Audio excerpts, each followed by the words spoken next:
Hello friends, this is Sangam foodie. Welcome back to my channel pharmacy tree.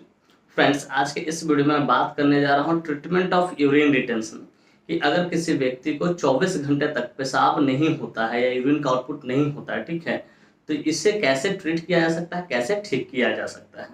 So friends, without wasting any more time we should start the video.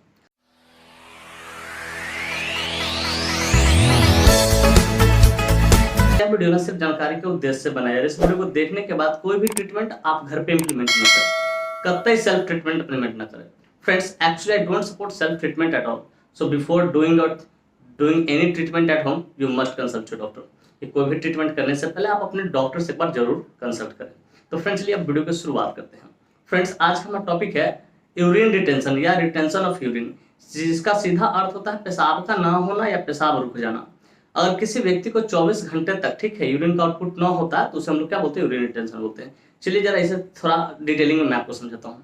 Dear viewers, urine retention कहने का अर्थ होता है कि जब किसी व्यक्ति का mail हो या फीमेल हो, यूरिनरी ब्लैडर पूरी तरह से खाली ना हो, ठीक है, और उसमें क्या हो, यूरिन भर जाए, ठीक है, तो और यूरिन का आउटपुट सही से ना हो, उसी को हम लोग क्या बोलते हैं, यूरिन रिटेंशन बोलते हैं या रिटेंशन ऑफ यूरिन बोलते हैं। और यह जब 24 घंटे हो जाए तो ये थोड़ा सा ज़्यादा क्रोनिक या डेंजरस हो सकता है। तो डियर व्यूअर्स, मैं उम्मीद करता हूँ कि ये बातें आपको अच्छे से समझ में कि यूरिन रिटेंशन क्या होता है। कि जब किसी व्यक्ति का मेल हो फीमेल हो, इट डजंट मैटर, कि अगर उसका यूरिनरी ब्लैडर कंप्लीटली अच्छे तरीके से खाली ना हो, ठीक है, तो उसे हम लोग क्या बोलते हैं, यूरिन रिटेंशन बोलते हैं, और वो खासकर 24 घंटे तक, ठीक है। तो फ्रेंड्स, इसके कुछ कारण होते हैं जिसके कारण यूरिन रिटेंशन होता है। चलिए उस बेसिस कारण को हम लोग समझते हैं, कौन कौन से कारण है जिसके कारण यूरिन रिटेंशन हो सकते हैं। तो फ्रेंड्स, नंबर 1 कॉज है सिस्टाइटिस। कि अगर किसी व्यक्ति को सिस्टाइटिस हो, सिस्टाइटिस कहने का मतलब इन्फेक्शन इन यूरिनरी ब्लैडर, कि यूरिनरी ब्लैडर में उसको इन्फेक्शन है, ठीक है, पेशाब की जो थैली है, ठीक है, उसमें अगर इन्फेक्शन है तो उसके कारण यूरिन रिटेंशन हो सकता है। या तो आप दूसरे शब्दों में उसको कह सकते हैं UTI infection, urinary tract infection. और किसी को किडनी, यूरेटर और ब्लैडर में इन्फेक्शन है जिसके कारण यूरिन आउटपुट न होगा, ये भी कारण हो सकता है। सिस्टाइटिस हो सकता है और यूटीआई हो सकता है। दूसरा कारण है इसमें स्टोन इन यूरिनरी ब्लैडर, कि अगर किसी व्यक्ति का स्टोन हो रखा है, चाहे मेल हो फीमेल, वो यूरिनरी ब्लैडर में आकर रुका हुआ है, ठीक है, यूरेटर से उतर के, उसके कारण भी कभी कभी पेशाब नहीं हो पाता, यूरिन आउटपुट नहीं हो पाता है।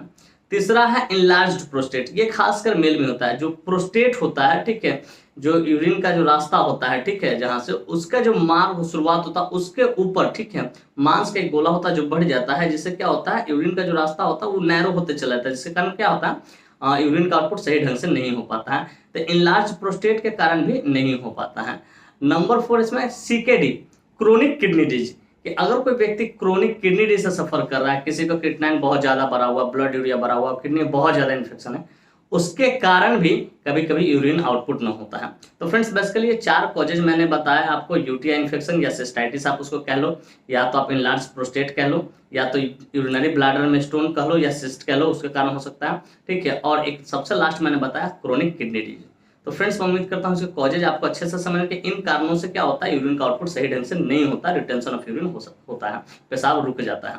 अब जरा समझेंगे इसके साइन एंड सिम्टम्स के, कि अगर ऐसा होगा तो क्या क्या दिक्कतें और क्या क्या परेशानी हो सकती है मेल और फीमेल को।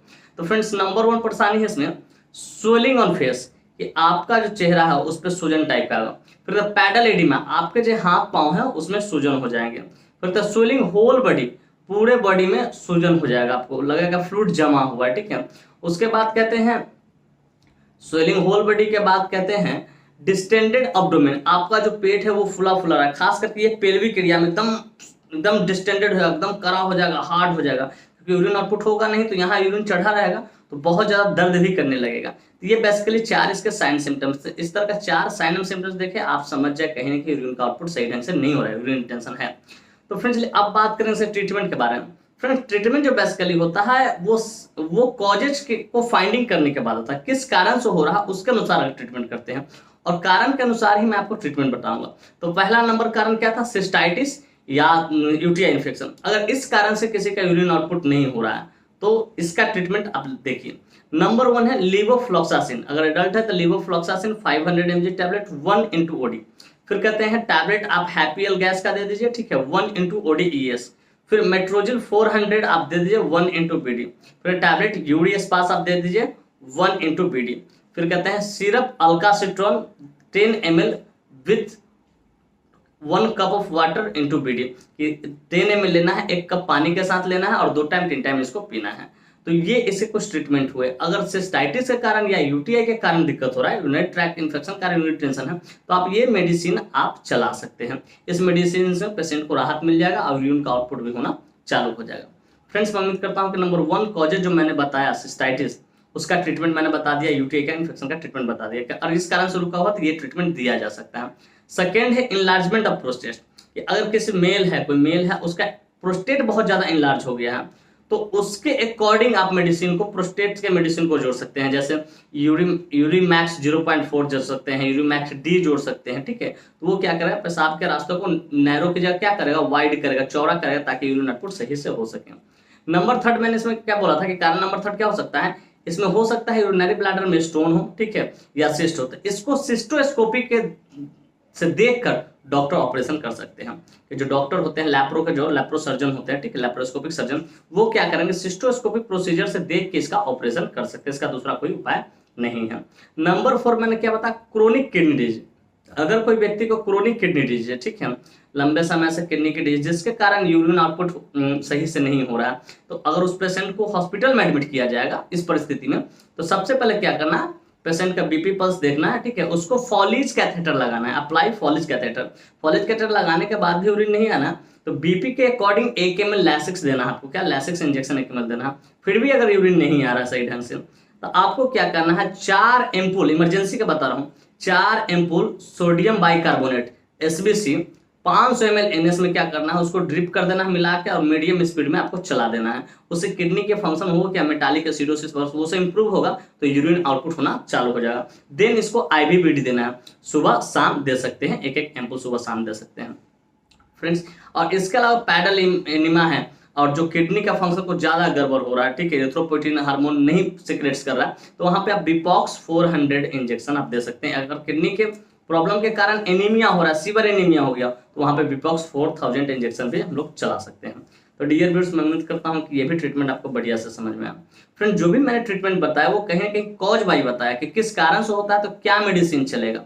सिंपली अगर आपको नहीं समझ में आता है, किसी का यूरिन आउटपुट नहीं हो रहा है, ठीक है, तो आप फॉलीज कैथेटर लगा के देखेंगे, लैसिक एमएल दे के देखेंगे, बस इतना आपको करना है, लेकिन बीपी के अकॉर्डिंग। और हालांकि मैंने सारे ट्रीटमेंट्स आपको बता दिए, कैसे कैसे ट्रीटमेंट किया जा सकता है, किस कारण से हो रहा है, तो क्या ट्रीटमेंट चलेगा।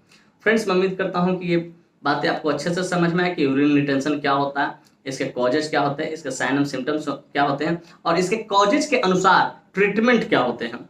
और साथ साथ मैं ये भी उम्मीद करता हूँ कि मेरी यह वीडियो काफ़ी इन्फॉर्मेटिव, काफ़ी इंटरेस्टिंग, काफ़ी ज़बरदस्त लगी होगी आपको, और मेरे इस वीडियो से ना आप लोग को बहुत कुछ सीखने को मिला हो।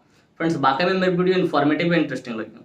Friends, if you find this video informative and interesting, hit the like button, subscribe my channel, and don't forget to share it with your medical friends and common friends. Thank you for watching this video. Bye bye, take care. फिर मिलते हैं next video में। तब तक स्वस्थ रहिए, मस्त रहिए, ख्याल रखिए अपना और अपने परिवार का। थैंक यू, धन्यवाद।